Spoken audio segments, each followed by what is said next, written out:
Good evening बच्चों। देखिए, good evening. कितने लोग इसमें आ जाए हैं भाई, सीबीएसई वाले? वॉइस नहीं आ रही? आनी तो चाहिए यार। देखो, ऑडियो वीडियो क्लियर आ रही है? आ रही है भाई, क्लियर आ रही है। हम्म।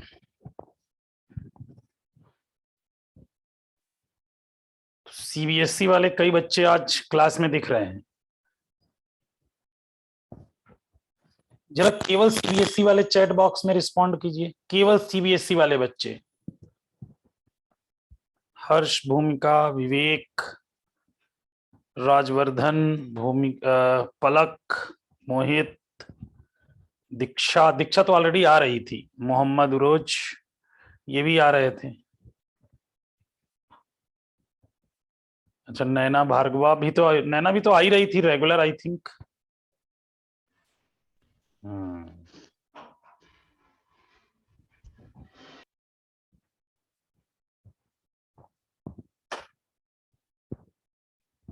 अनविक्षा, माइक बंद करो बेटा अपना। अनविक्षा, माइक बंद कर लो अभी।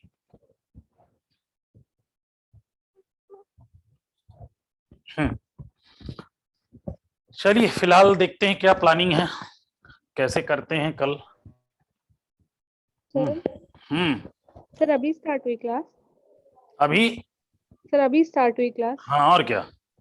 ओके सर, आपने कुछ बताया तो नहीं अभी?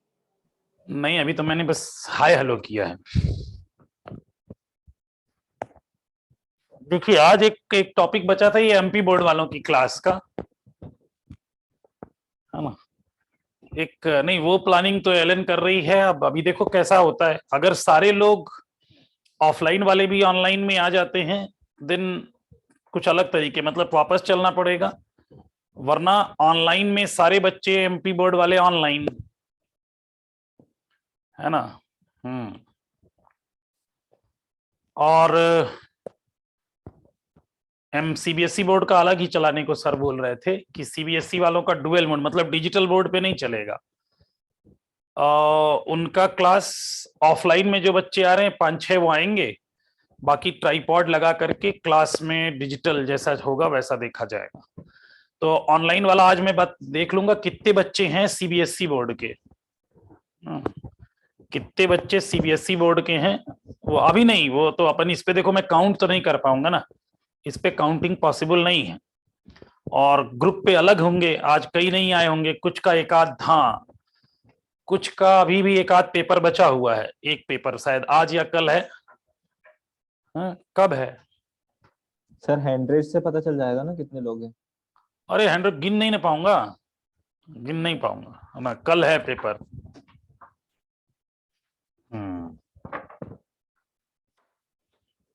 21 को कंप्यूटर का है लास्ट, ठीक है। तो 21 के बाद 22 तारीख से तो एलन बोली ही थी आपकी क्लासेस के लिए। फिलहाल आज जो लोग आए हैं, एक ये नया टॉपिक है बेटा, ये 2016 से कोई क्वेश्चन आया नहीं है ना, और सिलेबस में भी मेंशन नहीं है, ठीक है। ये सिलेबस में भी मेंशन नहीं है, और 2016 के बाद क्यों यशराज, यही देखा था तूने? 2016 को आया था। यस, 2016 में एक आया था बस। हाँ, उसके बाद एनसीईआरटी में भी कह रहे हैं हटाई दिया गया है। हाँ, एनसीईआरटी में नहीं है। फिलहाल एक क्विक रिव्यू कर लेते हैं, देख लेते हैं। एक्चुअली इसका एक ब्रैग्स लॉ है जो हम लोग उधर मैटर वेव में यूज किए थे, तो एक बार क्विक रिव्यू कर लिया जाए इसको अपन, ठीक है।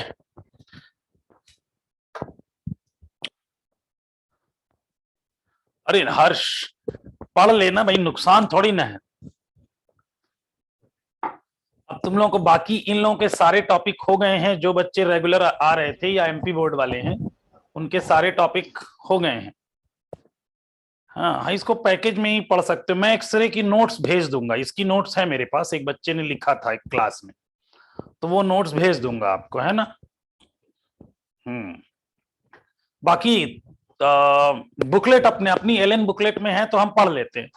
कल से अगर जैसा प्लानिंग होगा मैं बात कर लूंगा सर से। अब कल कितने लोग आते हैं कल भी छुट्टी दी गई है कि पर कल से शायद टाइम टेबल लग गया है, कल से सीबीएसई बोर्ड वालों का टाइम टेबल लग गया है, तो कल बुलाया गया है ना। तो जो ऑफलाइन वाले हैं,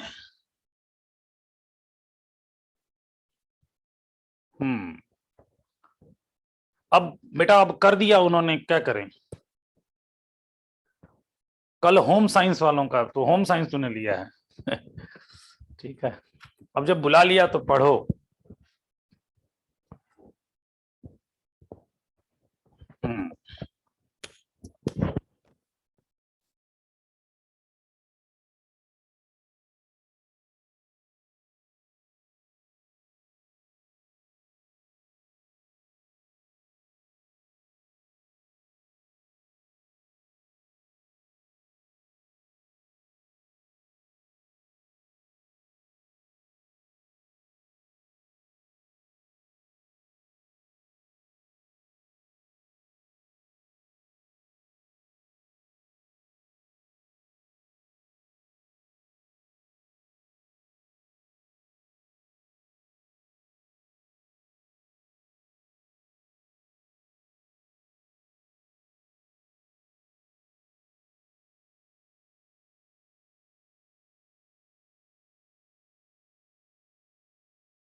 अरे सर गायब नहीं हुए, तुम्हारी बैच का फोन आ गया था।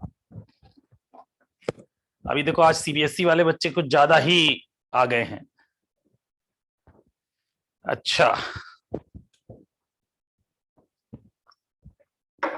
चले सर गायब।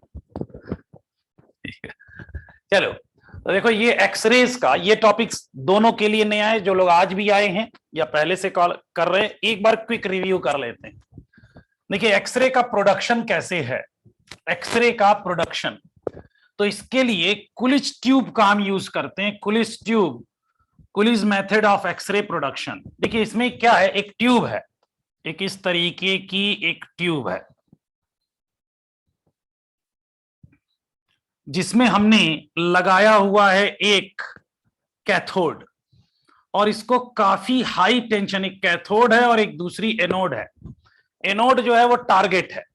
यहां पर एक हीटर लगा करके हम प्लेट को हीट करेंगे तो इलेक्ट्रॉन एमिट होंगे। ये कौन सा मेथड है इलेक्ट्रॉन एमिशन का? ये इलेक्ट्रॉन एमिशन का कौन सा मेथड है? ये इलेक्ट्रॉन एमिशन का थर्मियोनिक एमिशन है। तो यहां पर भी हम थर्मियोनिक एमिशन। अब ये इलेक्ट्रॉन, ये हाई पोटेंशियल लगाने की वजह से ये जो इलेक्ट्रॉन निकलेंगे, अब इनकी काइनेटिक एनर्जी बढ़ जाएगी। और उनकी काइनेटिक एनर्जी कितनी होगी? K equal to EV। जितना वोल्टेज ज्यादा लगा होगा इसमें, जैसे आप देख रहे होंगे किलो वोल्ट में, उतनी ज्यादा इसकी एनर्जी, काइनेटिक एनर्जी बढ़ जाएगी।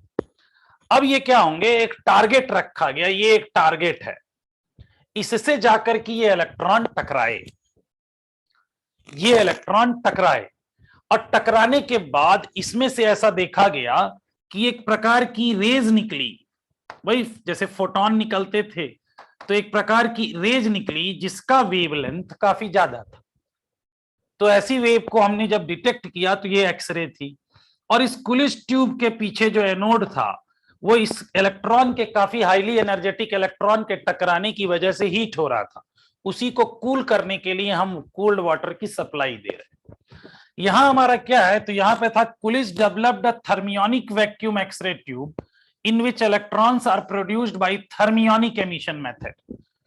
Due to high potential difference, electron move toward target and strike from the atom of target, due to which X-rays are produced. Experimentally, it is observed that only 1% or 2% of kinetic energy of electron beam is used for production of X-ray.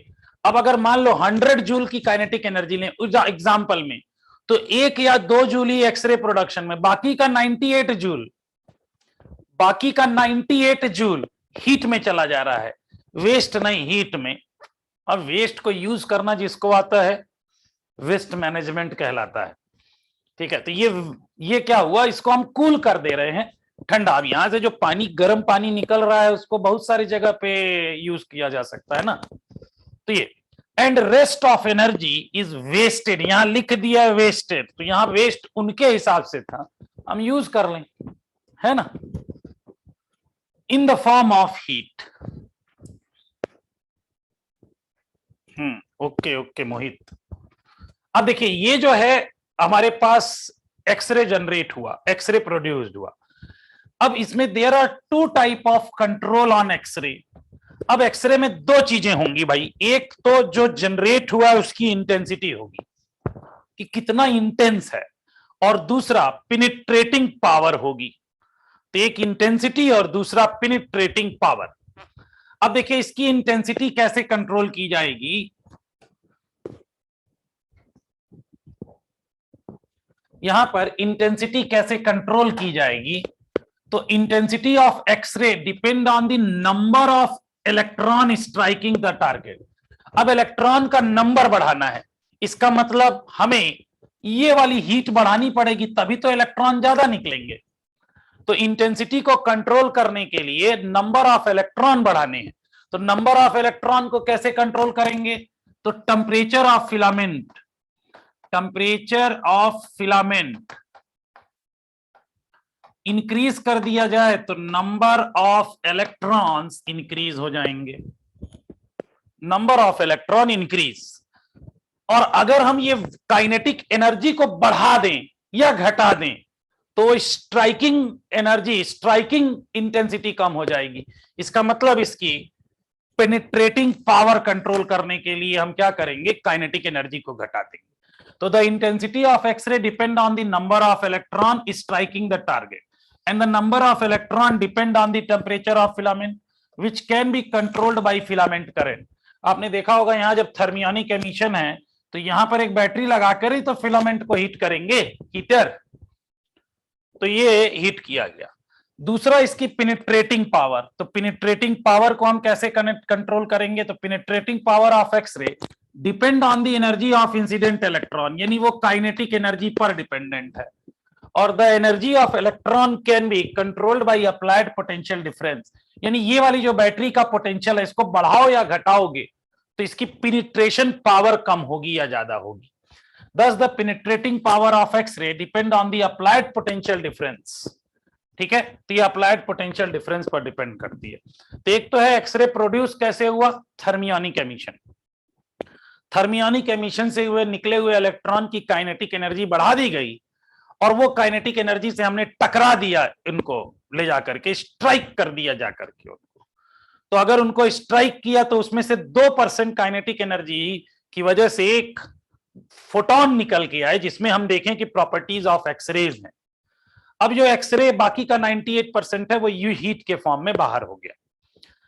जो ये 2% of energy से electron x ray develop हुई उसमें 2 property होती है, एक intensity और दूसरा penetrating power. Intensity depend on the number of free electrons, number of thermionic electrons, और दूसरा पेनिट्रेटिंग पावर डिपेंड होती है kinetic energy of thermionic electron.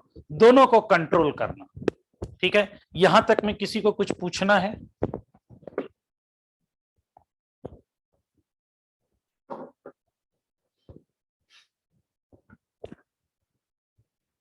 कुछ पूछना है बेटा यहां तक? यस जैन, कुछ पूछना है बेटा?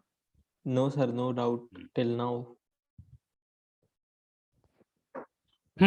अब देखिए इसमें इसके पेनिट्रेटिंग पावर और एनर्जी के अकॉर्डिंग हम 2 तरह के एक्सरे यूज करते हैं। एक को हम बोलते हैं सॉफ्ट एक्सरे। सॉफ्ट एक्सरे का वेवलेंथ ज्यादा होता है, 10 एंगस्ट्रॉम टू 100 एंगस्ट्रॉम, ये सॉफ्ट है। और एनर्जी तो दोनों हम निकाल सकते हैं भाई, एनर्जी ऑफ फोटोन निकालना होता है तो hc/λ फॉर्मूला है, और ये hc आपने एटॉमिक वाले में, न्यूक्लियर वाले में ऑलरेडी इसको कैलकुलेट करके रख लिया है कि एनर्जी कभी भी निकालनी हो फोटोन की तो 12400 डिवाइडेड बाई लैम्डा, लेकिन ये क्या आएगा, इलेक्ट्रॉन वोल्ट एंगस्ट्रॉम में आएगा ये। यानी वेवलेंथ किस में होनी चाहिए, wavelength must be in angstrom. और ये हम बहुत जगह भी हम लोगों ने शायद सेमीकंडक्टर में भी यही यूज किया था, ये वाला फार्मूला 12400। ये है सॉफ्ट एक्सरे। सॉफ्ट एक्सरे का भी एनर्जी वही है, हार्ड एक्सरे ले ले तब भी वही। हार्ड एक्सरे की वेवलेंथ कम होती है, लेकिन जरा पेनिट्रेटिंग पावर की बात करें तो सॉफ्ट का कम है और हार्ड का ज्यादा। दोनों का यूज, एक का हमारा रेडियोग्राफी में यूज किया जा रहा है, ये रेडियोग्राफी है, और दूसरा रेडियोथेरेपी है। जरा इन दोनों का कोई अंतर बताएगा भाई? कोई बताएगा? डॉक्टर लोग बताएं, रेडियोग्राफी और रेडियोथेरेपी दोनों में अंतर क्या है? गौरी। सर रेडियोग्राफी में एक्सरे निकालना होगा और रेडियोथेरेपी का मुझको आइडिया नहीं है। रेडियोथेरेपी का आइडिया नहीं है। Therapy is used in medical purpose, ये तो मुझे भी पता लग रहा है। हाँ यशराज आप बताइए। सर रेडियोग्राफिक मतलब जैसे एक्सरे निकालते हैं, एक्सरे इमेजेस उसमें, और रेडियोथेरेपेटिक सर्जरी इसमें जैसे कैंसर वगैरह के ट्यूमर को डैमेज करते हैं इन सब में, उनको काट वाट के निकाल लिया जाता है। सही है, हाँ भाई। तो ये रेडियोथेरेपी है। तो ये दोनों ही एक्सरे मेडिकल फील्ड में यूज है, तो जानना चाहिए, बुरा नहीं है। बुरा नहीं है। हाँ हाँ निशरीन सही कह रही हैं आप, एकदम परफेक्ट। अब देखिए इसमें अगर हम लोगों ने देखा कि भाई इसमें अगर हम लेमडा की बात करें तो ये हमारा लेमडा मिनिमम, जैसे एनर्जी का फॉर्मूला था hc बाई लेमडा, एनर्जी कितनी थी ईवी, काइनेटिक एनर्जी ईवी, और अपॉन ये hc बाई लेमडा। तो यहां से अगर हम देखें ना तो लेमडा मिनिमम वही है 12400 डिवाइडेड बाई वीए। ये जैसे यहां पर आप देखो इलेक्ट्रॉन वोल्ट में है, अब यहां ये वोल्ट में आ जाएगा, यहां इलेक्ट्रॉन वोल्ट ना लेकर के केवल वोल्ट दिया जाएगा। अब यहां देखा गया कि जैसे जब इलेक्ट्रॉन, वो जो हाईली एनर्जेटिक इलेक्ट्रॉन आता है, हाईली एनर्जेटिक इलेक्ट्रॉन, अब वो पहुंच गया है के एल एम एन ऐसे सेल्स पे, के सेल पे स्ट्राइक करके के सेल के इलेक्ट्रॉन को निकाल सकता है, एल सेल पर भी निकाल सकता है।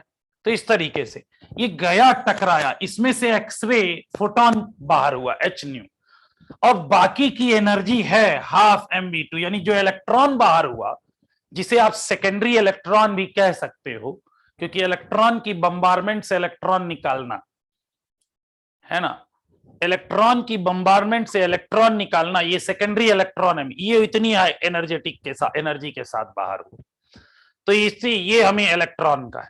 इसका जब इंटेंसिटी का वेरिएशन देखा जाता है तो भाई एक पर्टिकुलर पोटेंशियल अगर ले लिया जाए कि अगर पोटेंशियल हाई है तो हम एक स्पेक्ट्रम देखें तो ऐसा मिलेगा, यानी एक पर्टिकुलर पे पीक, लेकिन यह हमें पता है कि उसकी intensity depend on number of photons. अब 100 है, 100 के 100, जैसे पहले हमने क्या किया कि एक सर्टेन जीरो पोटेंशियल लगा के रखा, तो इलेक्ट्रॉन नहीं आए बाहर, इलेक्ट्रॉन बाहर आए बट वो टारगेट तक नहीं पहुंच पाए। हमने वोल्टेज बढ़ाना चालू किया तो पहले 2 आए, 4 आए, 5 आए, 10 आए, ऐसे आना चालू किए, एक सर्टेन पोटेंशियल पर मैक्सिमम हो गए। फिर उसके बाद हम देख रहे हैं नीचे की ओर जा रहे हैं, तो एक पोटेंशियल को हम घटाते जा रहे हैं, तो इस तरीके का एक ग्राफ मिल रहा है, तो कॉन्टिन्यूअस इसको बोलते हैं। तो continuous X-ray are also known as white X-ray. Name याद रखिएगा भाई, इस वाले पॉइंट को नेम याद रखिएगा कि जो कॉन्टिन्यूअस एक्सरे है उसे हम व्हाइट एक्सरे भी कहते हैं। Minimum wavelength of these spectrum only depend on the applied potential and don't depend on the atomic number. तो ये जो कॉन्टिन्यूअस स्पेक्ट्रम ऑफ एक्सरे है, जिसे हम व्हाइट एक्सरे कहते हैं, ये केवल और केवल डिपेंड करती है अप्लाइड पोटेंशियल पर, इनका कोई डिपेंडेंसी नहीं है एटॉमिक नंबर पर, लेकिन कैरेक्टरिस्टिक आती है जिसका एटॉमिक नंबर डिपेंडेंसी है। जैसे ये देखिए एटॉमिक नंबर डिपेंडेंसी, तो यहां पर ये इलेक्ट्रॉन स्ट्राइक किया, इसमें भी इलेक्ट्रॉन निकले, एक्सरे फोटॉन निकले, और एक और यहां पे इलेक्ट्रॉन निकले। तो यहां दिया when highly accelerated electron strike with the atom of target, then it is knock out the electron of orbit. Due to this a vacancy is created. To fill this vacancy, electron jump from higher energy level and electromagnetic radiation are emitted, which is the characteristic spectrum of X-ray. हुआ क्या कि जब आपने यहां पर strike किया तो electron बाहर हुए। अब इलेक्ट्रॉन बाहर हुए तो वहां पर एक इलेक्ट्रॉन बाहर हायर एनर्जी लेवल से लोअर एनर्जी में आया, वो अभी तो अपना स्पेक्ट्रम देगा, क्योंकि जब भी कोई इलेक्ट्रॉन हायर एनर्जी लेवल से लोअर एनर्जी लेवल में आता है या लोअर एनर्जी लेवल से हायर एनर्जी लेवल में जाता है, तो इसमें क्वांटा के फॉर्म में एनर्जी का ट्रांजिशन होता है। अब इस समय कि जब हमने vacancy higher energy level, electron jump from higher energy level and electromagnetic radiations are emitted, इसमें हम कहते हैं कि यहां पर जो एक्सरे जनरेट होती है उसे हम बोलते हैं कैरेक्टरिस्टिक स्पेक्ट्रम ऑफ एक्सरे। अब जैसे इसमें अगर आप देखोगे तो जैसे ये अगर एक लाइन है, अगर हम देखें तो भाई ये के अल्फा लाइन है, यानी के अल्फा यानी पहला वाला निकल के गया होगा जिसकी इंटेंसिटी सबसे ज्यादा है, और उसके बाद जो अदर ऑर्डर में आ रहे हैं तो इसकी इंटेंसिटी क्यों ज्यादा है, क्योंकि एक तो इसके पास वो इंटेंसिटी भी है जो 2% ऑफ इंसिडेंट वाला लिया है, और एक वह भी एनर्जी है इसके पास जो ट्रांजिशन के बाद आया है कि हायर एनर्जी से वैकेंसी को फिल करने के लिए आया, तो इसकी इंटेंसिटी काफी ज्यादा हो गई। इसी तरह आप देखो फिर उसके बाद जो दो के सेल से निकलेगा वो के बीटा कहलाएगा। इसमें भी अगर आप देखिए तो जो पहला वाला है एल अल्फा और एल बीटा, तो ये वाला ग्राफ कई बार आपको पहचानने के लिए आता है कि कॉन्टिन्यूअस स्पेक्ट्रम और दूसरा कैरेक्टरिस्टिक स्पेक्ट्रम। इसमें क्या है, कैरेक्टरिस्टिक स्पेक्ट्रम डिपेंड करता है एटॉमिक नंबर पे, ठीक है, ये डिपेंड करता है एटॉमिक नंबर पे। इसी पे मोजले साहब ने एक लॉ दिया था, मोजलेज लॉ, ठीक है। ये केमिस्ट्री में भी शायद आप लोगों ने मोजलेज लॉ पढ़ा है, किसी को याद है भाई? अनुष्का, केमिस्ट्री में भी एक मोजले लॉ है। अच्छा, अरे ये कौन है? विवेक कह रहा है पहली बार सुना है। हाँ, अरे पीरियोडिक टेबल, विवेक जरा माइक ऑन करना। अरे विवेक, कई लोग कह रहे हैं कि हमने पढ़ा नहीं। विवेक सर आवाज आ रही है? हाँ आवाज आ रही है। कैसा गया पेपर तेरा? सर अच्छे गए। फिजिक्स पेपर कैसा हुआ? मतलब? अरे फिजिक्स का पेपर कैसा हुआ? हाँ सर अच्छा गया। पढ़ाया हुआ आया कि बाहर से आ गया क्वेश्चन? सर पढ़ाया हुआ। पढ़ाया हुआ है, चलिए। अच्छा भाई, याद करो पीरियोडिक टेबल वाला चैप्टर केमिस्ट्री में। एक मेंडलीफ साहब थे और एक शायद मोजले साहब। थोड़ा थोड़ा याद है। थोड़ा थोड़ा याद है। दो लॉ थे, एक मेंडलीफ और दूसरा एक मोजले साहब। ये कौन बताना चाहेगा? चलिए मैं बताऊं? हाँ बताइए। यस जैन सर, उनने एक्सरे एमिटेड, मतलब एक्सरे जो एमिट हुई थी उनका, और रूट ऑफ फ्रीक्वेंसी उनसे मतलब जो एमिट हुई थी, और एटॉमिक नंबर का ग्राफ पीरियोडिक बनाया टेबल। ये तो तुम मोजले लॉ बता रहा है मुझे, फिजिक्स वाला, मैं केमिस्ट्री वाला। सर एक केमिस्ट्री एक तो वाला है। एक तुम लोगों ने पीरियोडिक टेबल पढ़ रखा है ओल्ड वाला, जिसे हम बोलते हैं मेंडलीफ पीरियोडिक टेबल, और झांबरे सर ने तो यही एक लिखवाए थे। मोजले साहब का है। सर चलिए मोहम्मद उरोज। सर मेंडलीव के पीरियोडिक टेबल में था कि एटॉमिक कैरेक्टरिस्टिक्स डिपेंड करती हैं उसके। हेलो सर, आवाज आ रही है? हाँ हाँ एकदम। कि उसकी जो कैरेक्टरिस्टिक्स हैं, पीरियोडिक प्रॉपर ट्रेंड जो है वो एटॉमिक मास पे डिपेंड करता है मेंडलीव के पीरियोडिक टेबल में। अच्छा, और जो मॉडर्न पीरियोडिक टेबल है उसको दिया किसने था लॉ? वो मेंडलीव। दूसरा वाला लॉ किसने दिया था? दूसरा वाला कौन सा सर? वो मॉडर्न पीरियोडिक टेबल वाला। हाँ हाँ हाँ, मोजले ने। हाँ मोजले साहब। तो उन्होंने, मोजले साहब ने केमिस्ट्री के में क्या बोला था? कि पीरियोडिक प्रॉपर्टी एटम्स की डिपेंड करती है उनके एटॉमिक नंबर पे। एटॉमिक नंबर, यानी उन्होंने जो मॉडर्न वाला पीरियोडिक टेबल बनाया था वो एटॉमिक नंबर के हिसाब से, इन्होंने ये एटॉमिक नंबर पे किया था।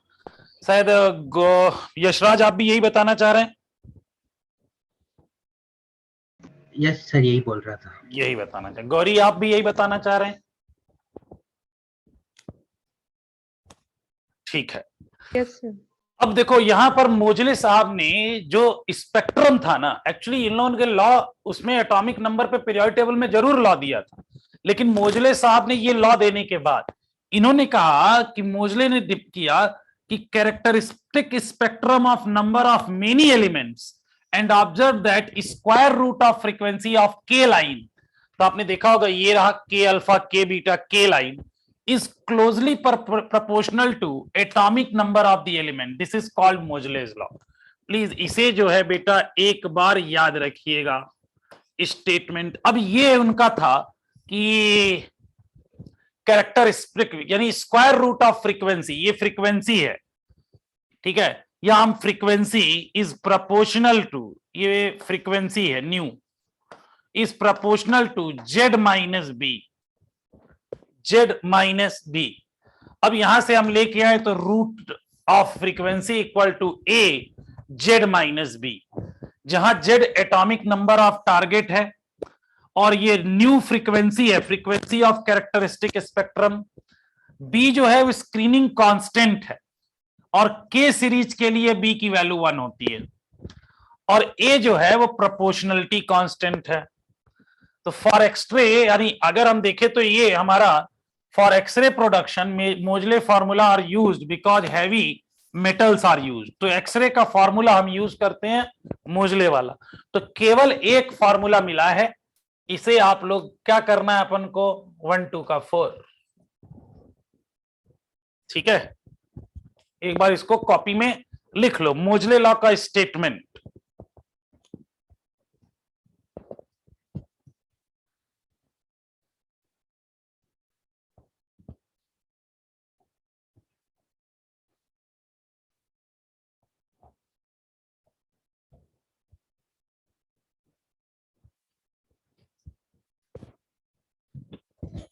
ठीक है, बहुत बढ़िया।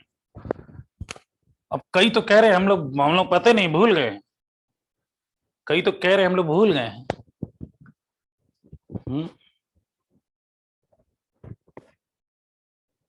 यस, जैन को याद है, आधी जनता भूल गई है। खैर, अब देखो, जो हमारा मोजले के लॉ के हिसाब से हम लोगों ने एक फॉर्मूला ये पढ़ रखा था, 1/λ equal to R 1 minus n1 square minus n2 square. याद आ रहा है क्या ये वाला फॉर्मूला? कहां था स्नेहा, ये फॉर्मूला कहां मिला था बेटा?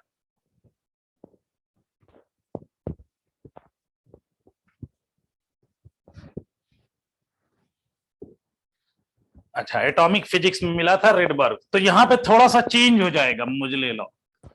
यहां पर अगर हमें निकालना है ना, find out the wavelength of के अल्फा एक्सरे, तो ये हो गया 1/λ एक्सरेज का। अगर हम देख रहे हैं वो भी के अल्फा लाइन है, तो यहां हो गया R, और ये एटॉमिक नंबर पर डिपेंडेंट है, तो Z माइनस बी का square 1/n1 square minus 1/n2 square. अब ये एक्सरे का है मोजले के लॉ में, और कैरेक्टरिस्टिक एक्सरे है, कॉन्टिन्यूअस वाला नहीं है, ये कैरेक्टरिस्टिक वाला है।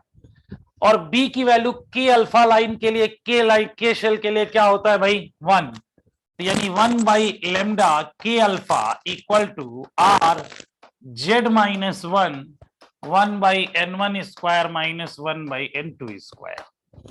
तो यहां अगर आप रख दें तो आपको के अल्फा का वेवलेंथ मिल जाएगा, जो डिपेंड कर रहा है किस पे? जेड पे। और अगर आप इस जेड को हटा दो, जेड नहीं होता, तो आप याद करो क्या आया था हम लोगों का 12116। याद करिए, 1216 आया था, मैक्सिमम आया था ना, मतलब वो बड़ी वाली वेवलेंथ, छोटी वाली वेवलेंथ। और 1/r हम लोगों को पता था कि ये 912 एंगस्ट्रॉम, छोटी वेवलेंथ। तो बेटा ये एक्चुअल में इसीलिए नहीं पूछा जा रहा है ना, क्योंकि एटॉमिक में पूछ लेते हैं, अब उसमें हमें जेड से दे करके और प्रॉब्लम देने की कोई मीनिंग नहीं है। बात समझ में आई? तो ये के अल्फा और के बीटा लाइंस का इस तरीके से दिया जाता है भाई। तो क्वेश्चंस तो वैसे ही हैं।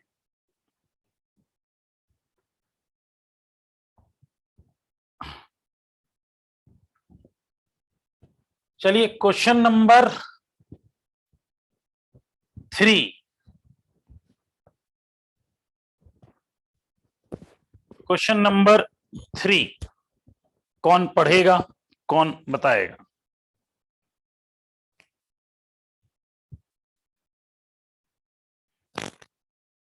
कौन पढ़ेगा भाई? आवाज लग रहा है टाइम डिले के साथ जा रही है।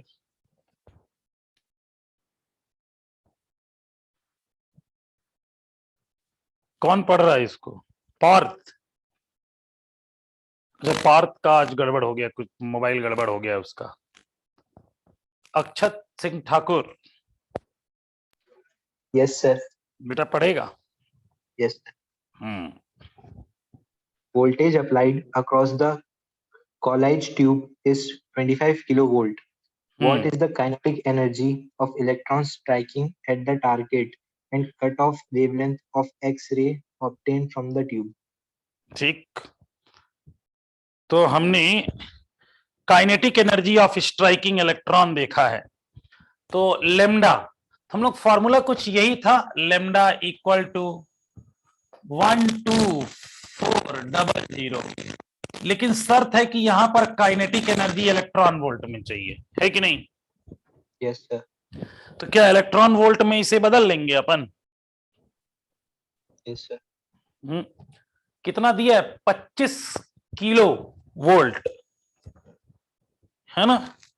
25 किलो वोल्ट। तो इसको हम लोग ये इलेक्ट्रॉन वोल्ट में एनर्जी ना लेके, ये भी तो इलेक्ट्रॉन वोल्ट ही होता है, तो ये काट दो भाई, यानी ये किलो वोल्ट में भी अगर हो तो वोल्ट लेकर के चला सकते हैं, यानी 12400 डिवाइडेड बाई 25 इंटू 10⁻3।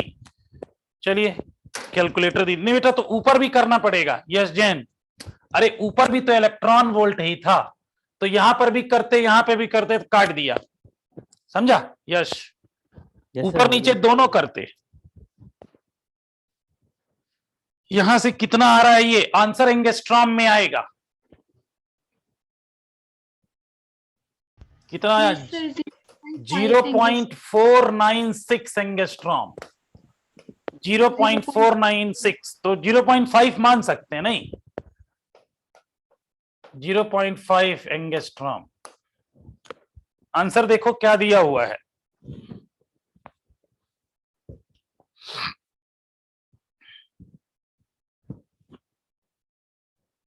आंसर क्या? 0.49 दिया है। हाँ, आज हम लोग केवल कैलकुलेटर दीदी की बात नहीं मानेंगे, आज भी वो सबसे पहले सॉल्व की है उन्होंने, आज अपन मानेंगे नहीं। उन्होंने उस दिन गड़बड़ कराई थी। क्यों? उस दिन वाला तो 10 बता रही थी ना बीटा। अरे उस दिन हम लोगों ने वो सेमीकंडक्टर का स्नेहा क्वेश्चन सॉल्व किया था। कौन? अरे जिसमें निगेटिव फीडबैक की जगह पॉजिटिव फीडबैक लिया था, और गौरी दीदी भी साथ में थी। ये दोनों लोगों ने गौरी ने पहले बोला था ना, मैंने तो कंफर्म भी किया था, मैंने वैल्यूज टाइप की थी प्रॉपर वहां पे, ताकि मैं कंफर्म करूं, क्योंकि मैं कंफर्म। अब मेरे कैलकुलेटर दीदी कहने की वजह से कई ऐसे बच्चे जिनका आंसर आ तो रहा था कुछ और, लेकिन बेचारे पेन सरेंडर कर दिए कि यार कहीं गड़बड़ ना हो जाए। मतलब सोच तुझ पे विश्वास कितना था। सॉरी। अरे सारी बात नहीं, तो हो जाता है। अपन तुझ सोच लोग कितना फेथ करते हैं हम पे, यानी हम लोगों की एक गलती और कितना फेथ है। देख दोस्तों को तुझ पे फेथ है कि नहीं, अगर तूने बोला है तो ठीक ही बोला होगा। सब अपना आंसर आ भी रहा था तब भी सब हाँ सर 10, हाँ सर 10।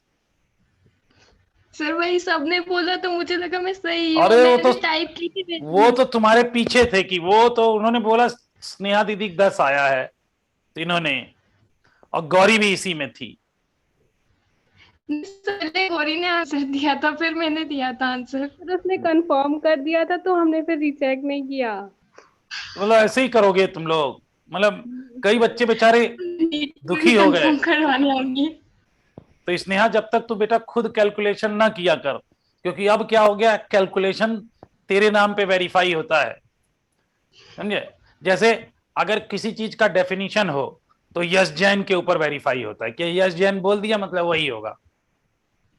तो और कैलकुलेशन तुझ पे है, तो तू तभी वेरीफाई किया कर जब तू पक्का रहे, समझी? अब से पक्का होकर ही बोलूंगी। यस जैन कह रहा है ये सर, यस जैन कह रहा है सर ये कब से हुआ? उसी दिन से जब से सीम्स और वाला हुआ था, इट सीम्स टू, याद आया? हाँ देखो बाकी दोस्तों को भी याद है। तो उसी दिन से बेटा ऐसा चल रहा है, इट सीम्स टू मीट। तो अब जो तू बोलता है लोग मान लेते हैं कि हाँ ठीक ही बोल रहा है, क्योंकि उस दिन से तू काफी अवेयर रहता है। ठीक है, तो शायद आंसर ये लोग बता रहे हैं 0.5 न्यूमेरिकली दिया हुआ है, ठीक है, अकॉर्डिंग टू ऑप्शन हम लोग चेक कर लेंगे। चलो एक क्वेश्चन नंबर 5, डेटा बहुत कम है ना, लेकिन मेथड हमें यही लग रहा है। दिया है find the A maximum frequency and B minimum wavelength of X-ray produced by 30 kilovolt. Method मेरे ख्याल से सेम है, क्यों? मेथड सेम है, तो पहले तो ये निकाल लेते ना, लेमडा मिनिमम इक्वल टू 12400, ये इलेक्ट्रॉन वोल्ट है, इसको वोल्ट किया तो ये भी वोल्ट में लिख लेते हैं 30 इंटू 10⁻³ ये जो आ जाएगा यही आंसर, इतना एंगस्ट्रॉम आंसर होगा।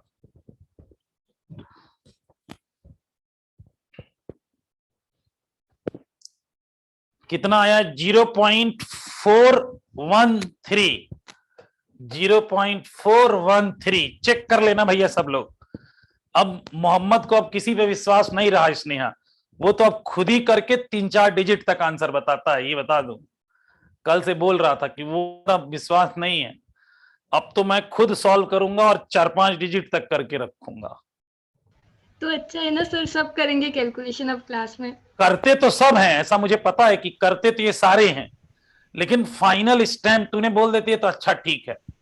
एक होता है ना, जैसे मैंने पहले भी तुम लोग बताया था, नीट के बच्चों में एक पावर होती है, उन्हें आंसर बता के देखो, उन्हें मेथड की कोई रिक्वायरमेंट नहीं है, वो किसी ना किसी तरह ला ही देंगे आंसर, बस आंसर पता होना चाहिए। और श्योरिटी साथ यही है। तो अगर तूने बता दिया कि इसको 0.413 आएगा तो वो कैसे भी ला लेंगे। हाँ, प्लस माइनस गुणा भाग कैसे भी आएगा, कुछ नहीं आएगा तो लिख देंगे ऐसे ही कि अरे ऐसा आ रहा है 0.413 डिवाइडेड बाई 1 इक्वल टू 0.413। यही कैलकुलेशन कर देंगे, बट कर देंगे। ठीक है, ये हमारा ऐसा आ गया। अब यहां पर मैक्सिमम फ्रीक्वेंसी, अब भैया मैक्सिमम फ्रीक्वेंसी लेमडा मतलब वी मैक्स इक्वल टू क्या लिखूं मैं, सी बाई लेमडा मिन लिख देता हूं। हाँ अरे भैया तुम्हारे मोस्टली ही सही है, तभी तो लोग विश्वास कर गए। 3 इंटू 10⁸ और 0.413 इंटू 10⁻⁻10।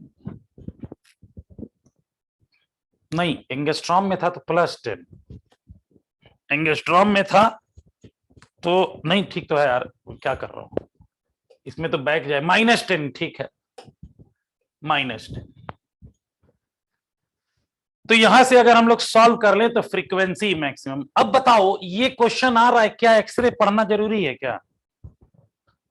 यशराज, अगर हम नहीं पढ़े रहते तो हम बता ले, तब भी तो लेते। एक्सरे बोल के दें या ना बोल के दें, हमें तो पहले से वो सब पता है कि ये हम एटॉमिक में भी तो यही कर रहे थे। थोड़ा सा अवेयर रहेंगे इलेक्ट्रॉन वोल्ट और इसमें, बाकी है वही वैसा ही है।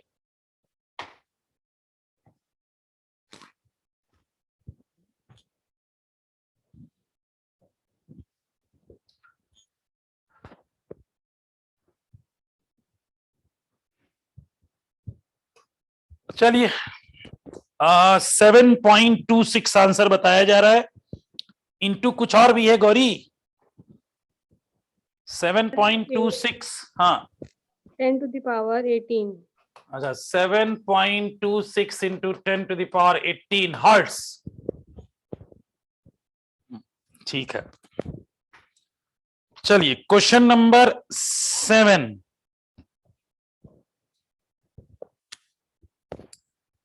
चलिए इसको पढ़ो, इसमें तो मुझे लगता है फॉर्मूला निकालना पड़ेगा। पढ़ना जरा क्या दिया हुआ है, तो निसरीन पढ़ें। निसरीन बेटा पढ़ना जरा इसको। Intensity of X-rays of wavelength 0.5 angstrom reduces to 1/4 on passing through 3.5 millimeter thickness of metal foil. The coefficient absorption of metal will be. एक बार फिर से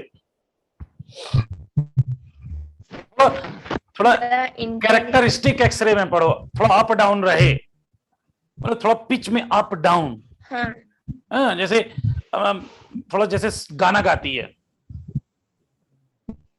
थोड़ा पिच को अप डाउन रखो। हाँ, The intensity of X-rays of wavelength 0.5 angstrom reduces to 1/4 on passing through 3.5 millimeter thickness रुको बेटा, of stop metal stop stop foil. Stop. इसके इंटेंसिटी की वैल्यू जो है 1/4 रिड्यूस कर गई, यानी ऐसी हो गई। अब ये देखिएगा इसका फॉर्मूला, आज पहला बोर्ड यूज होने जा रहा है, तो ये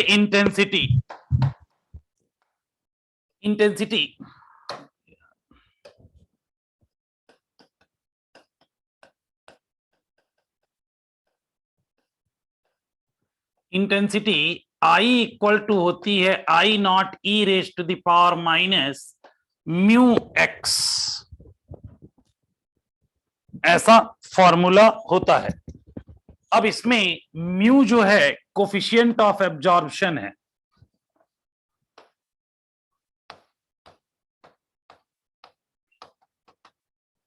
x जो है वो थिकनेस है, और मेरे ख्याल से आई नॉट को जान रहे होगे, तो ये एक फॉर्मूला हमें नोट कर लेना चाहिए। लेकिन हमें निकालना क्या है, म्यू।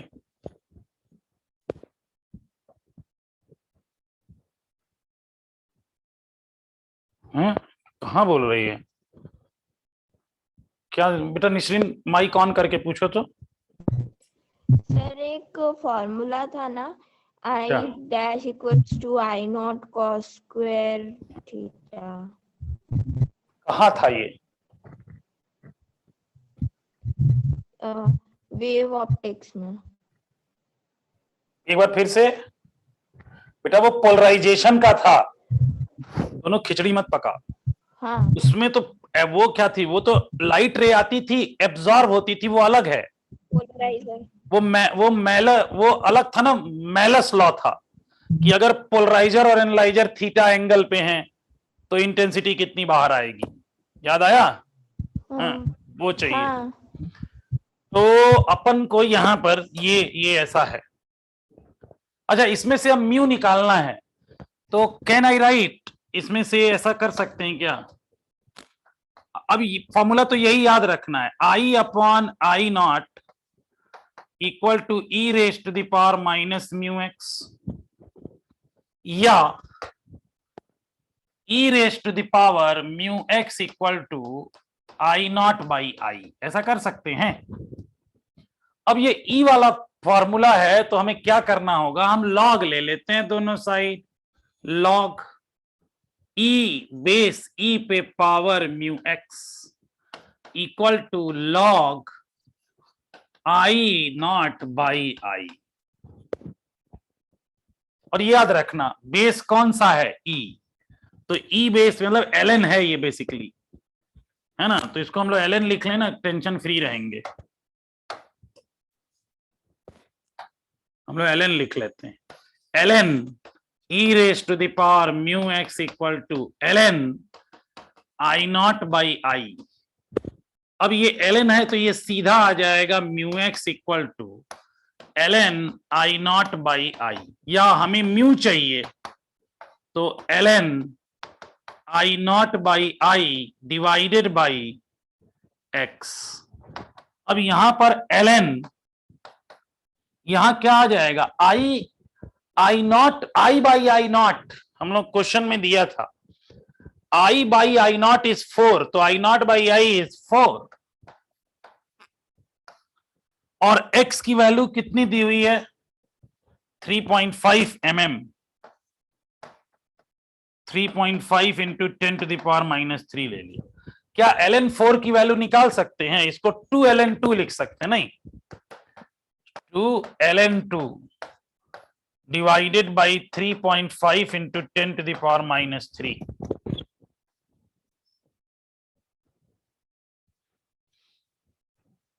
तो ln 2 की वैल्यू कितनी होती है, 0.693 क्या? यस। और उसको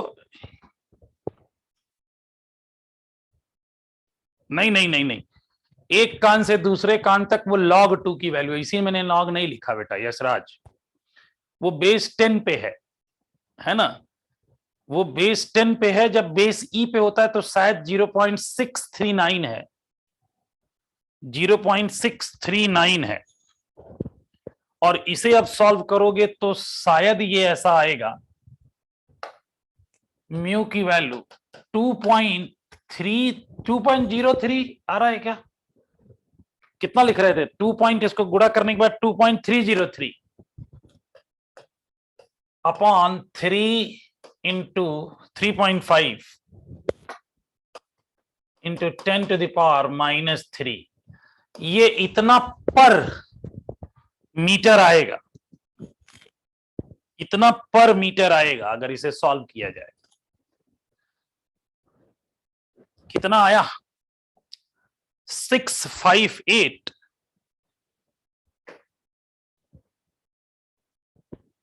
नहीं, लेकिन यहां कुछ और बच रहा होगा यार, एक बार चेक करो। नहीं सर, मुझे लग रहा है ये, अरे मुझे लगा ये लोग पूरी वैल्यू बता रहे हैं।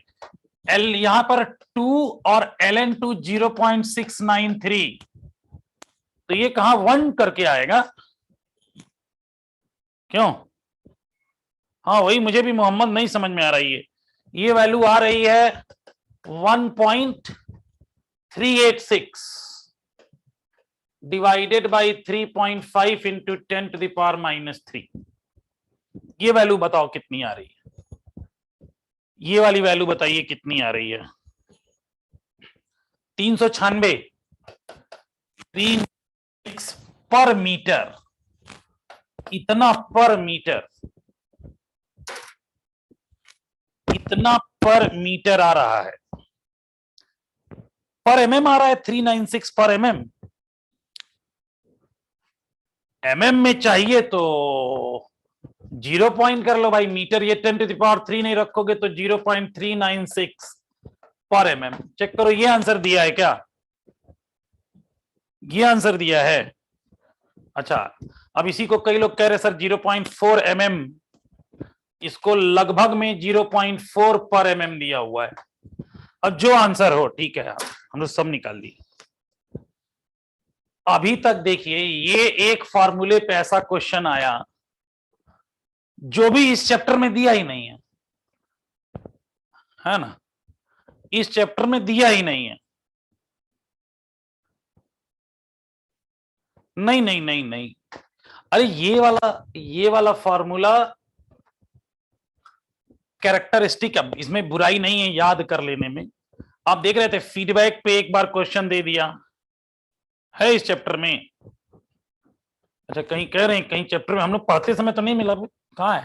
ज्ञान के कॉलम में उसमें दे दिया क्या? गोल्डन की पॉइंट में। नैना कह रही सर ये वाला फॉर्मूला दिया है, पढ़ते समय हम लोग कहीं नहीं मिला। कहाँ दिया है भैया? नैना भार्गवा माइक इसके बाद दिया है 200 पेज पर। अच्छा, अरे यार तो ये क्वेश्चन पहले दिए हैं। अच्छा, हेडिंग बाद में है, हेडिंग बाद में है। देखो ना ये क्या है, क्वेश्चन पहले कैसे हम लोग मिल गया? हम लोग बिगनर्स बॉक्स 7 में कैसे आ गया भाई? तो फॉर्मूला ऑन PG 200 है, चलो कम से कम दिया है। अच्छा चलिए ठीक है। इसके बाद देखिए 3 क्वेश्चन आपके लिए छोड़ दिया गया है, 3 नहीं 4 क्वेश्चन आपके लिए। पहला वाला तो बहुत ही गरीब है, करने की जरूरत है ही नहीं, कर लीजिएगा।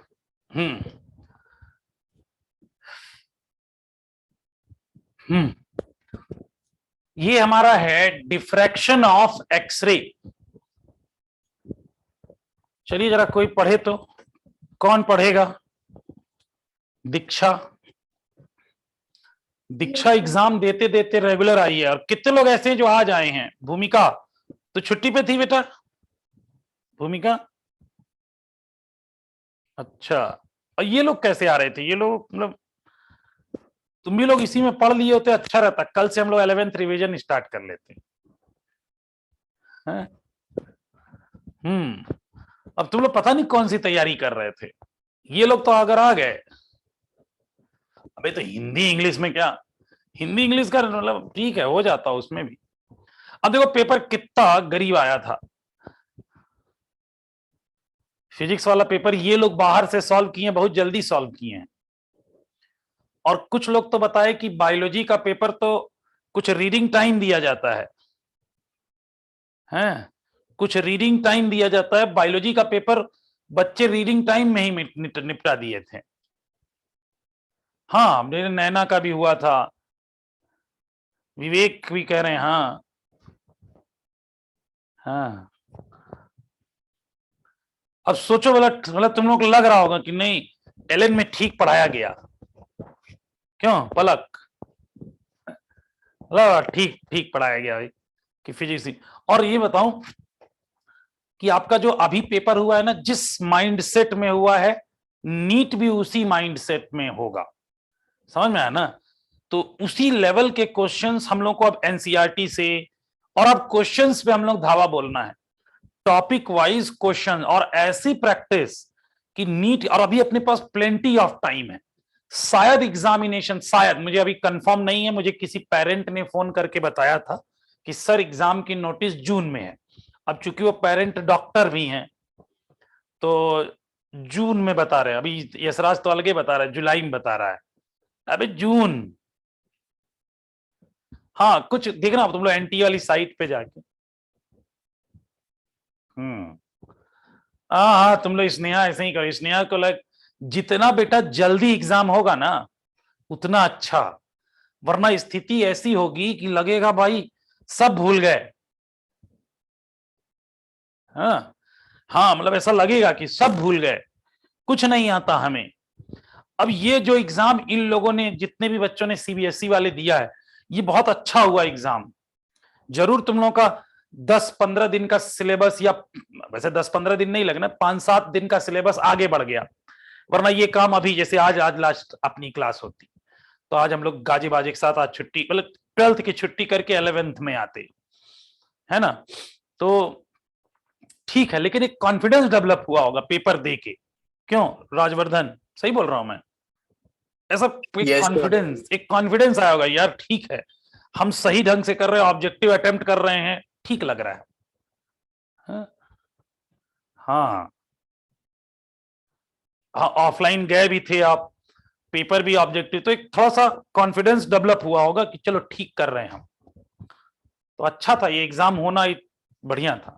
अब एमपी बोर्ड वालों को पता नहीं कब होगा। एमपी बोर्ड वाले देखो क्या होता है। 17 फेब हैं?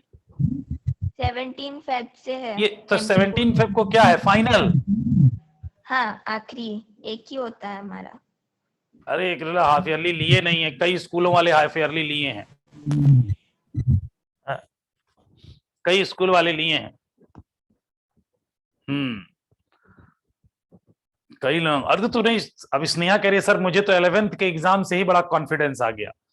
तो तू एग्जाम देने भी तो कंट्री, जो ये लोग तो शहर चेंज नहीं किए, तूने कंट्री चेंज करके 11th का एग्जाम दिया है, तो ऐसे तो कॉन्फिडेंस आ ही जाता है। सोचो प्लेन में बैठ के हम एग्जाम देने जा रहे हैं, कितना अच्छा लगता है। मार्क्स भी अच्छे आते हैं ना, मार्क्स अच्छे आते हैं तो और कॉन्फिडेंस आता है। हाँ वही मैं कह रहा हूँ, मार्क्स तो अच्छे, तो भी सोच इंटरनेशनल एग्जाम देना मतलब अच्छा लगता है, अलग लेवल है ना। तो तू तो कॉन्फिडेंस प्रो लेवल है। चलो फिलहाल ये कौन पढ़ रहा था भाई, किसका आया था नाम अपने को? यस सर, दीक्षा। दीक्षा, जरा एक बार पढ़ना बेटा, ब्रैग्स लॉ केमिस्ट्री में भी पढ़ाई है, एक बार पढ़ लेते हैं दोबारा क्या है। Diffraction of X-ray is possible by crystals because the interatomic spacing in a crystal lattice in order of wavelength of X-rays. It was first verified by Lev. Diffraction of X-ray takes place according to Bragg's law. 2d sin theta is equal to n lambda. आप लोगों को याद होगा कि हम लोग जब matter wave को डीजी एक्सपेरिमेंट का वेरिफिकेशन किए थे, DG experiment is experimental verification, और उसको जब न्यूमेरिकली वेरीफाई किए थे तो यही वाला लिए थे, 2d sin theta equal to n lambda. और ये रहा वो थीटा, थीटा हमारा ग्रेजिंग एंगल होता है, और उसमें ये एंगल कुछ आया था, किसी को याद है? विवेक, मैटर वेव में था शायद तू, ये वाला एंगल एक पिटेगी अभी, फाई था ये, फाई। 90 नहीं आया था, ये कितना आया था ये फाई? जिसपे लौटा था, किसी को याद है? यशराज, मैटर वेव वाले में ये फाई, उस पे मैक्सिमम इंटेंसिटी आई थी। नहीं, 60 भी नहीं था, 50, ये वाला शायद 65 था और ये वाला 65 था, मुझे ये याद है। ये वाला 65, ये वाला 65 था। तो ये एंगल क्या था ये आपको बताना है। अब बताओ कितना आएगा अक्षत सिंह ठाकुर? Sir 50 degree. अब तो सब बता ही देंगे सर, 50 आया था। इस पे मैटर वेव की इंटेंसिटी बहुत ज्यादा आई थी। ये तो मतलब ये तो सभी एटम के लिए, वहां पर जो निकिल क्रिस्टल लिया गया था उसके लिए, तो वो निकिल क्रिस्टल का था, 50 था। एक बच्चे को याद है, बाकी लोग भूल गए और लोग कह रहे हैं एग्जाम जुलाई में हो तो और अच्छा, सब भूल जाओगे। एक बार पढ़ना, एक बार अच्छा लगता है, 10 बार पढ़ने को एक ही चीज दिया जाए ना तो बहुत बुरा लगता है। जैसे हम लोग जैसे जब प्रिपरेशन करने की जब सोच रहे थे, जैसे यूपीएससी प्रिपरेशन की मैंने जब सोची थी फर्स्ट टाइम, तो मैं सबसे पहले गया था इलाहाबाद। तो इलाहाबाद में मेरे भैया के साले साहब रहते थे, तो उन्होंने कहा चले जाओ उन्हीं के पास। वो करंटली एक ऑफिसर थे किसी गवर्नमेंट में, लेकिन वो चाहते थे कि मेरा स्टेट पीसीएस निकल जाए। वो जूनियर लेवल पे कहीं ऑफिसर थे, तो चाहते थे स्टेट लेवल पे कहीं पीसीएस निकल आए। तो मैं उनके पास गया था इलाहाबाद ऐसे ही घूमने, कि कैसी पढ़ाई होती है, कैसा वहां का कल्चर है, कैसे हॉस्टल होते हैं, ये सब देखने। तो जब वहां गया तो मैंने देखा, मतलब वहां पे ऐसी बड़ा माहौल अलग। अब खाने में दाल चावल, अब वहां खाना मैक्सिमम लोग बना के खाते हैं। जैसे आप लोगों में से जो लोग हॉस्टल आए हैं, ऑफलाइन वाले बच्चे, वो लोग हॉस्टल रह रहे हैं, हॉस्टल का टिफिन मिल रहा है या हॉस्टल में मेस है उसमें खा रहे हैं, वहां मोस्टली लोग बनाते थे। तो मैंने देखा जैसे खाना बना रहे थे तो एक ही कंटेनर था, उसी में सबसे पहले पानी बॉयल किया गया, फिर चावल डाल दिया गया, फिर दाल डाल दिया गया, थोड़ी सब्जियां, मतलब और वो भी लॉजिकल कि यार ये प्रोटीन मिलना चाहिए, विटामिन मिलना चाहिए, थोड़े से मतलब वो पालक के पत्ते डाल दिए गए, इस तरह करके वो खाना बना। हाँ, मतलब वेज पुलाव टाइप का कुछ ऐसा हो गया, मतलब उसमें हर तरीके की वैरायटी, और वो कम समय में बना, और साथ में उसमें मल्टीपल कंटेनर गंदे नहीं हुए कि धुलना पड़े, क्योंकि वहां लोग खुद ही बना रहे थे। तो हम लोग गए थे तो एक हम लोग को लगने लगा यार बर्डन है वहां। मैं और मेरा एक दोस्त गए थे। अच्छा, वहां पे हम लोग देखे एक ऐसे ही, वहां पे अलग अलग लोगों को ऑब्जर्व किए। शाम को सब मैक्सिमम बच्चे एक साथ निकलते थे चाय पीने। चाय जहां पीते थे वहां पे पप्पू वाली दुकान थी, पप्पू जी थे, वो कभी किसी बच्चे से चाय का पैसा नहीं मांगते थे, जो दे दिया ठीक, नहीं दिया नहीं ठीक, ठीक है चलेगा, सब चलेगा, बस चलता था वहां। तो जहां जिनका रूम था ना, उसके कॉर्नर में मैंने देखा, सुबह सुबह उठा तो एक भैया थे जो ऐसे वो मतलब जमीन पे ऐसे बैठे थे, छोटी सी चटाई और दीवार के सहारे टेरिस था, और पैर ऐसे वो जो रेलिंग होती है टेरिस की उस पे लगा के। मैंने सुबह उनको ऑब्जर्व किया था 8 o'clock पे, फिर मैंने दोपहर में भी ऑब्जर्व किया लगभग 11 o'clock 12 o'clock में, तब भी वैसे ही, शाम को भी वैसे ही। मतलब वो कभी कब उठे कब खाना खाए कुछ नहीं। फिर शाम को 7 साढ़े 7 बजे वो वहां से उठे, बाहर गए, जो भी चाय नाश्ता पानी करना था फिर करके आए, और फिर वहीं बैठ के पढ़ने लगे, वही लाइट जल रही थी वहीं। सब लोगों ने कहा कि इनका यूपीएससी का चौथा अटेम्प्ट है, जो कि लास्ट अटेम्प्ट होता है। लोग कहते थे कि जिस कॉपी से पढ़ते हैं ना, उस कॉपी को मोड़ते मोड़ते पेजेज येलो कलर के हो गए, पीले हो गए, मोड़ते मोड़ते पलटते पलटते ना, ऐसा करके लोग पलटते हैं, कई लोगों की आदत होती है ना कि आप पलट रहे, तो उस पेजेज पे उसके स्पॉट्स आ गए थे और उनका हो नहीं रहा था। तो सब उनके एरिया में रहने वाले, उस एरिया का नाम, एरिया का कुछ मतलब मैं नाम भूल रहा हूँ, इलाहाबाद का में है ना, कोई टोला करके उसको बोलते हैं, तो उनका हो नहीं रहा था। लोग कहते थे, उनके अगल बगल अड़ोसी पड़ोसी वाले जो रहने वाले लड़के थे, कि यार अपना ना हो लेकिन इनका हो जाए। जिस साल उनका यूपीएससी का लास्ट इंटरव्यू था आईएएस एग्जाम का, तो उनसे पूछा गया कि यार तुम्हारे कभी मतलब तुम्हारा इतने साल तुमने एग्जाम दिया, होता क्यों नहीं है? तो वही बताया कि सर कभी हम मेंस में अच्छा नंबर पाते हैं तो इंटरव्यू में कम हो जाता है, कभी इंटरव्यू में कम पाते, मतलब इंटरव्यू में ठीक पाते हैं तो वहां कम हो जाता है। कि इस बार मेंस में कैसा लग रहा है, मतलब उनसे एक ही 2 क्वेश्चन पूछा है, इस बार मेंस कैसा लग रहा है? क्या सर इस बार मुझे लग रहा है ठीक आएगा। क्या जाओ इंटरव्यू की वजह से तो नहीं रुकोगे, है ना?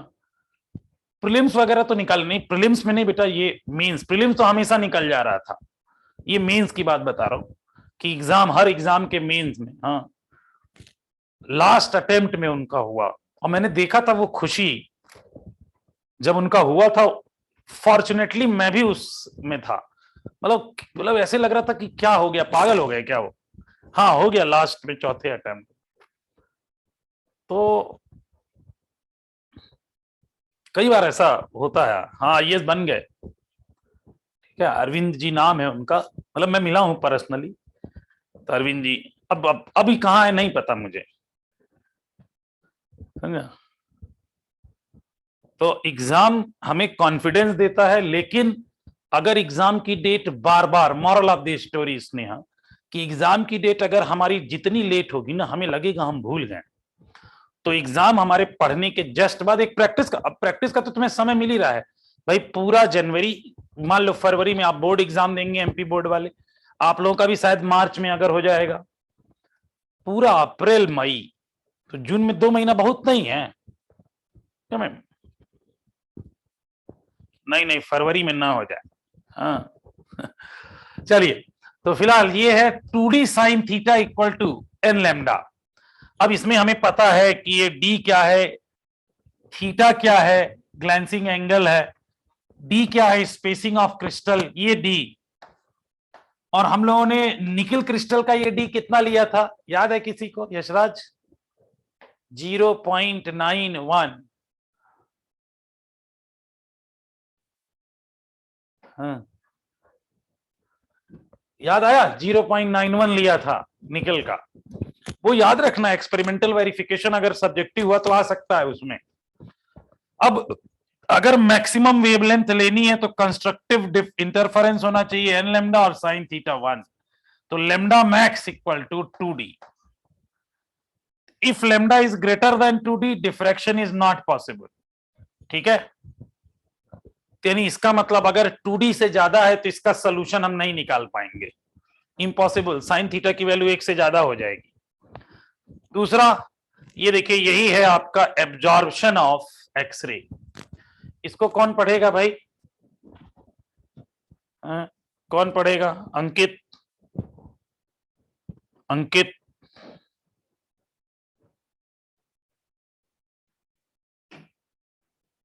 भूमिका,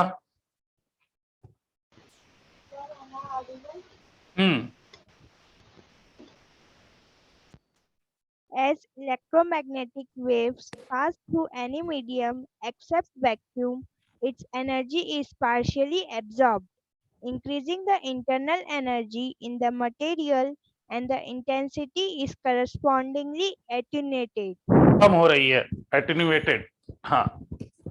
When a beam of X-ray or any electromagnetic wave passes through a thin sheet of material of thickness dx, the decrease di in the intensity of I is found to be proportional to the initial intensity I and to the thickness dx.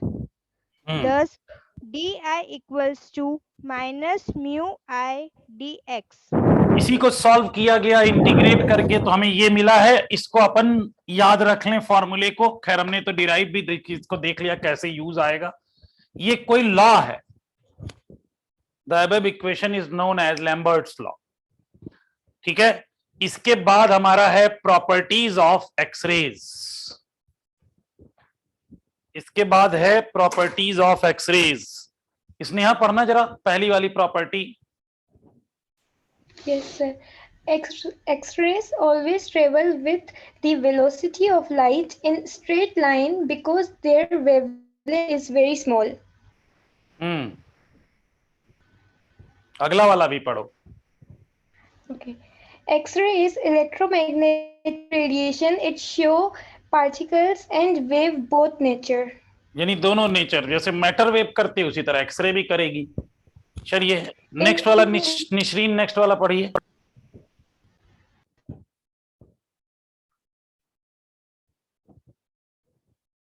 अब निशरीन नहीं पढ़ेंगी। Gauri. In reflection, diffraction, interference, refraction, X-ray shows wave nature, while in photoelectric effect, it shows particle nature. ये सब आपको लग रहा होगा पढ़ के कि ये हमारा क्या है, ये सब के तो लाइट की तो प्रॉपर्टीज दे रहे हैं, है ना। अब यहां से अगर हम देखें, ये वाला थोड़ा अलग है। X-ray affect the photographic plate when X-ray incident on surface of substance is exert a force and pressure and transfer energy. ये तो लाइट वेव भी कहता है, जिसे हम रेडिएशन प्रेशर बोलते हैं। Characteristic X-ray can not obtain from hydrogen because the difference of energy level in hydrogen is very small. इससे नहीं मिलेगा, कॉन्टिन्यूअस मिलेगा। इसका यूज क्या है भाई, तो क्रिस्टलाइन स्ट्रक्चर देखने में, सर्जरी में, रेडियोग्राफी में और इंजीनियरिंग में इसका यूज किया जाता है। तो ये हमारा एक टॉपिक है जो आप देख रहे होगे कि मोस्टली 1-2 फॉर्मूले इसमें हैं। ठीक है, ओके बेटा निश्री, ठीक है। तो ये हम लोगों का फिजिक्स डन। इसके क्वेश्चंस जो हैं, अब एक डाउट क्लास लेकर के हम लोग जितने एमपी बोर्ड वाले बच्चे हैं या इंटरनेशनल बोर्ड की बच्ची है, उनके हम मॉडर्न के डाउट्स एक साथ ले लेते हैं, ठीक है। और हम लोग अबे तुम लोग का नहीं गौरी, तुम लोग को उधर जितनी क्लास छुट्टी है उसमें अटेंड करना है टॉपिक, और अगर कॉमन हुआ तो दोबारा एक बार और, क्योंकि मॉडर्न के साथ अगर दोबारा मौका मिले तुम लोगों को पढ़ने का तो पढ़ लेना, समझ में। कम से कम हम क्वेश्चन ही लगा लेंगे, 10 क्वेश्चन, और मैं भरसक प्रयास करूंगा जो जो एग्जाम्पल हम लोगों ने लिए हैं उसके अलग लिया जाए। जैसे मान लो हम लोगों ने 1, 3, 5, 7 किया है, तब की 2, 4, 6, 8 करें, समझ में, तो वेरिएशन मिल जाएगा। तो हमारे क्वेश्चन भी, तो जितने को मौका भाई, एक 7-8 क्वेश्चन 3-4 चैप्टर से हैं, तो ये मिस नहीं होने चाहिए, ठीक है। तो हाँ, अभी तो अगर हो सकता है, देखिए अगर 2 बैच अलग हुए, सीबीएसई को अलग हुआ, एमपी बोर्ड अलग हुआ, तो मैं एमपी बोर्ड वालों को बता दूं, एमपी बोर्ड वालों का कल ही से 11th का कोई टॉपिक स्टार्ट हो जाएगा। समझ में आई बात? कल ही से एमपी बोर्ड का कोई एक टॉपिक स्टार्ट हो जाएगा। अब जो हो वो तो जैसा बताएंगे, जैसा जनता बताएगी, जिधर एलन बताएगा वैसा करेंगे। चलिए, बाकी जैसा रूल आता है हम लोग कल बात करके देखते हैं, ठीक है। Thank you sir. चलो, ओके, बाय बाय।